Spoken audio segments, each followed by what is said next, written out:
Hello बच्चों, कैसे हैं आप लोग। मैं सुफियान खान आज लाया हूं आपके लिए केमिस्ट्री का एक बहुत ही अच्छा और इम्पॉर्टेंट कॉन्सेप्ट जो कि 9th से लेके ग्रेजुएशन तक की केमिस्ट्री में आपका पीछा नहीं छोड़ता और इस पर लगते हैं हज़ारों न्यूमेरिकल्स जो कि होते हैं बहुत इम्पॉर्टेंट। तो आज का टॉपिक ना केवल 9th-10th के लिए, 11th-12th के लिए, बल्कि नीट के एस्पिरेंट्स के लिए भी बहुत इंपॉर्टेंट होने वाला है। तो बने रहें इस वीडियो में आखिर तक मेरे साथ और आज हम पढ़ेंगे मोल कॉन्सेप्ट से जुड़ी हुई बातें और समझेंगे क्या होता है मोल कॉन्सेप्ट और इसके एक एक टॉपिक और इससे जुड़ा एक एक पॉइंट आज हम इस वीडियो में क्लियर करेंगे। तो बच्चों, मोल कॉन्सेप्ट में सबसे पहले तो हमको यही पता होना चाहिए कि मोल किसे कहते हैं। व्हाट इज मोल, ये क्या भला है और ये कहां से आई है। तो बच्चों, उसके लिए जब केमिस्ट्री तरक्की कर रही थी और तरक्की करते करते जब वो माइक्रोस्कोपिक लेवल तक पहुंची और हमने जाना एटम, मॉलिक्यूल और आयंस भी कोई चिड़िया होती है, तो अब और ये भी जाना कि ये सारे जो माइक्रोस्कोपिक एंटिटीज हमें पता चले हैं ये हमारी लाइफ को डायरेक्टली और इनडायरेक्टली दोनों तरह से अफेक्ट करते हैं। तो अब हमें इसका एनालिसिस भी करना था, इसके बारे में और ज़्यादा जानना था, क्योंकि ये इंसानी दिमाग की फितरत है कि जो हमको चीज़ अफेक्ट करेगी, जो हमारे काम की है, हम उसके बारे में सब कुछ जानना चाहते हैं।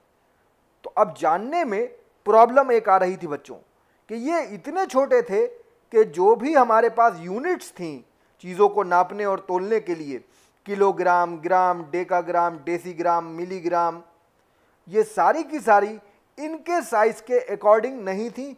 इनके मुकाबले में हज़ारों, लाखों, करोड़ों गुना बड़ी यूनिट्स थी। तो अब इसको मीज़र करने के लिए, इसकी एनालिसिस करने के लिए हमको इसी साइज के लेवल की एक यूनिट चाहिए थी। तो इस प्रॉब्लम को सॉल्व करने के लिए एक साइंटिस्टों ने एक नई यूनिट को इंट्रोड्यूस किया जिसको नाम दिया गया मोल। तो बच्चों, यहां से हमें क्या पता चला कि मोल जो है वो एक यूनिट है जो केमिस्ट्री में मेजरमेंट्स के लिए यूज होता है, क्वांटिटेटिव मेजरमेंट्स के लिए यूज होता है। तो चलिए बढ़ते हैं अब आगे।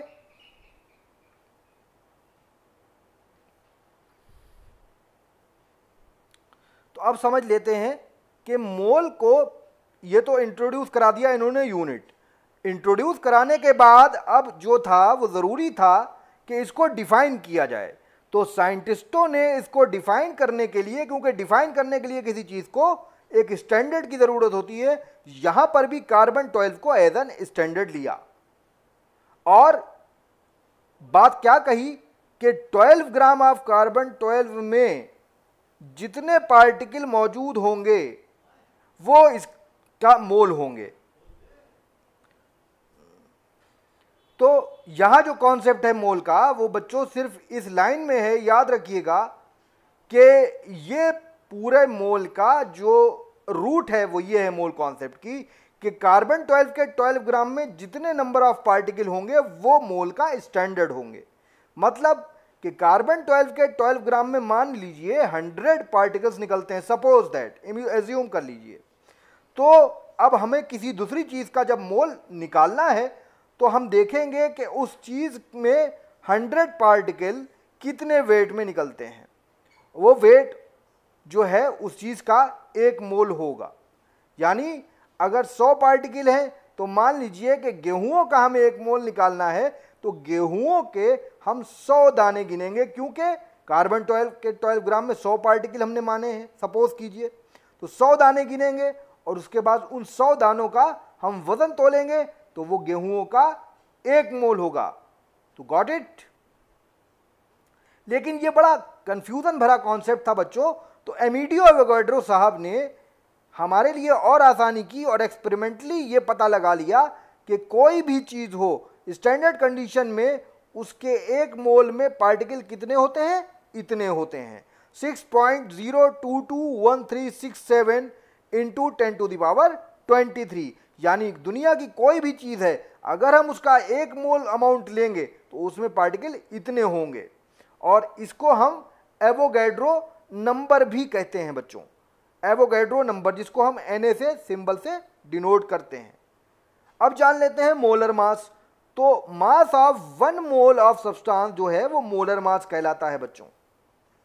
मोलर मास जो मॉलिक्यूल का है वो इक्वल होता है मॉलिक्यूलर मास के, यानी किसी मॉलिक्यूल का जितना मॉलिक्यूलर मास होगा ग्राम में, वही उसका मोलर मास होगा।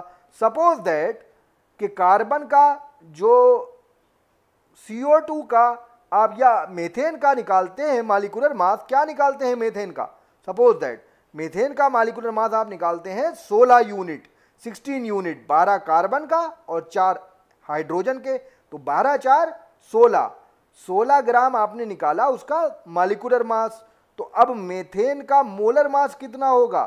16 यूनिट निकाला आपने मॉलिक्यूलर मास, और मीथेन का मोलर मास भी जो होगा वो 16 ग्राम ही होगा, ठीक है। और एटम का अगर हमें मोलर मास चाहिए तो एटम के एटॉमिक मास के बराबर होगा। लेकिन एटॉमिक मास में याद रखिएगा बच्चों कि एटॉमिक मास में हम यूनिट लिखते हैं U, जैसे 16U ऑक्सीजन का हम लिखते हैं। तो अगर हम ये U हटाकर यहाँ पर ग्राम लगा देंगे तो वो 16 ग्राम जो है वो ऑक्सीजन का मोलर मास बन जाएगा बच्चों। तो बात क्लियर हुई? यानी एटॉमिक मास ही मोलर मास होता है एटम के केस में, बस यूनिट हटाकर ग्राम लगा देते हैं, और मॉलिक्यूल के केस में मॉलिक्यूलर मास मोलर मास के बराबर होता है, ठीक है।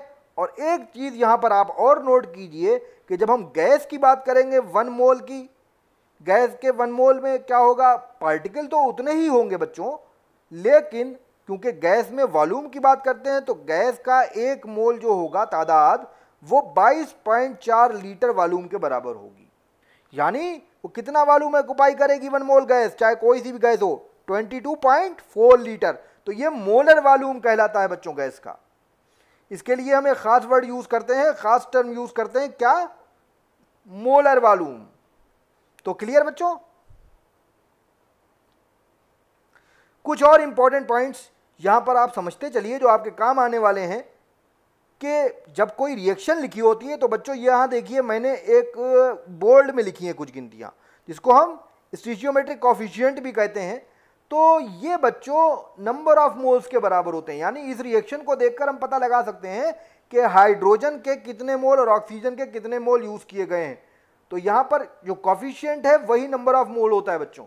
यानी इस रिएक्शन में 2 मोल ऑफ हाइड्रोजन मॉलिक्यूल लिए गए हैं, 1 मोल ऑफ ऑक्सीजन मॉलिक्यूल लिया गया है, और इन दोनों ने रिएक्ट करके 2 मोल ऑफ वाटर बनाया है। तो बात समझ में आई बच्चों?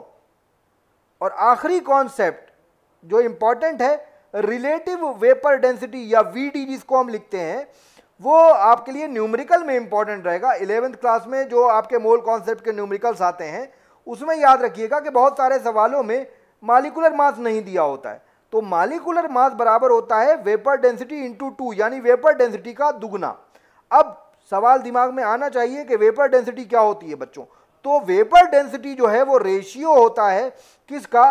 Masses of equal volume of gases.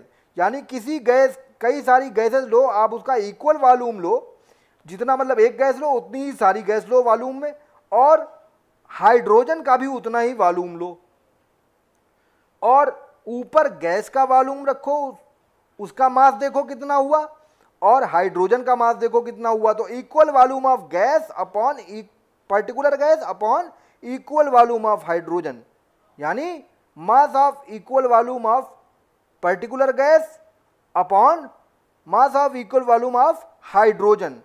ये रेशियो क्या कहलाता है बच्चों?